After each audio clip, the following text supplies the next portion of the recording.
En relación a una consecuencia desde el punto de vista económico, el capitalismo lo podríamos perfectamente encauzar en este sentido. El capitalismo primero es un sistema económico que tiene como base esencial o fundamento trascendental que la economía, para que se desarrolle, ¿no es cierto?, debe sustentarse en el capital. El capital es la herramienta básica de toda producción. En el capitalismo, por lo tanto, será trascendental la acción de los individuos privados, quienes van a ser los que van a generar, ¿no es cierto?, esta acumulación de capital. Y ahí distinguimos dos grupos, los que estábamos hablando anteriormente. Es decir, capitalista es aquel que es dueño del medio de producción, y a él se le va a sumar para realizar la producción los trabajadores asalariados. Por lo tanto, el capitalismo es un sistema económico que se sustenta en que una persona tiene los medios de producción, y a esos medios de producción se le suman, ¿no es cierto?, trabajadores que reciben un salario, trabajadores asalariados, y eso va a generar una ganancia, y esa ganancia, ¿no es cierto?, queda una parte, la mayoría de esa parte, digamos, en manos del capitalista, y el otro se paga en términos de salarios. Otra denominación importante de capitalismo, ¿no es cierto?, es como un ordenamiento social, político y jurídico clásico de la civilización occidental, ¿no es cierto?, y que se sustenta en alguna medida en lo que podrían ser procesos de movilidad social, los cuales están regulados dentro de un contrato de trabajo en un sistema de producción.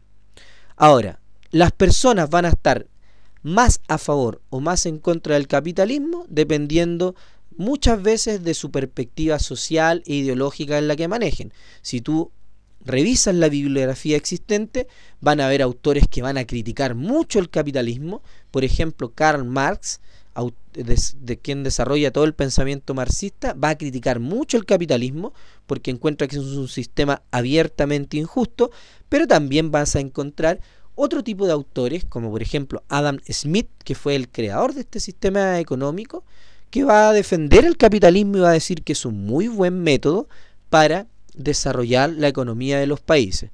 Aquí, en este sentido, tú, en función de la revisión de la bibliografía y de tus ideas, tú podrás definir si el capitalismo es o no es un sistema económico bueno para que se desarrollen las sociedades. Esto estamos hablando, eso sí, a mediados del siglo XIX. Hoy día la economía ha cambiado mucho y ya se utilizan otros conceptos para definir los sistemas económicos. Pero ese fue el sistema que principalmente se usa a partir de lo que es el desarrollo también de la revolución industrial.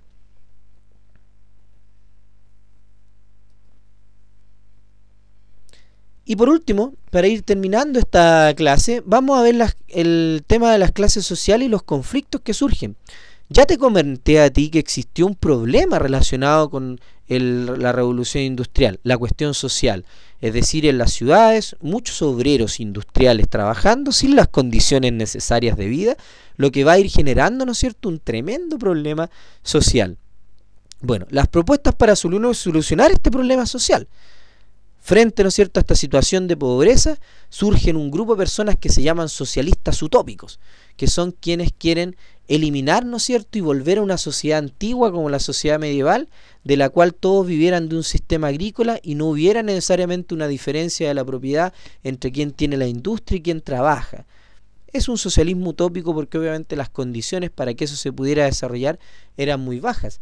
Existieron otras propuestas, como por ejemplo el socialismo científico, el que yo te mencionaba anteriormente, de Karl Marx, quien decía que para resolver esta situación necesariamente tenía que producirse una revolución dentro de la cual los obreros industriales se tomaran el poder en contra de la burguesía y así se repartiera de mejor manera las ganancias que generaban estos procesos industriales. Es una visión, digamos, radical de cómo podría cambiarse ese tema.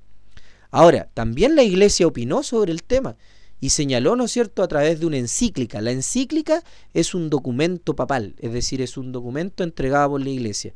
La encíclica se llamaba Rerum Novarum, publicada, digamos, hacia el año 1891, y señalaba que la sociedad estaba muy mal, porque existían abusos y exigía a los estados, ¿no es cierto?, que protegieran a estos grupos de trabajadores.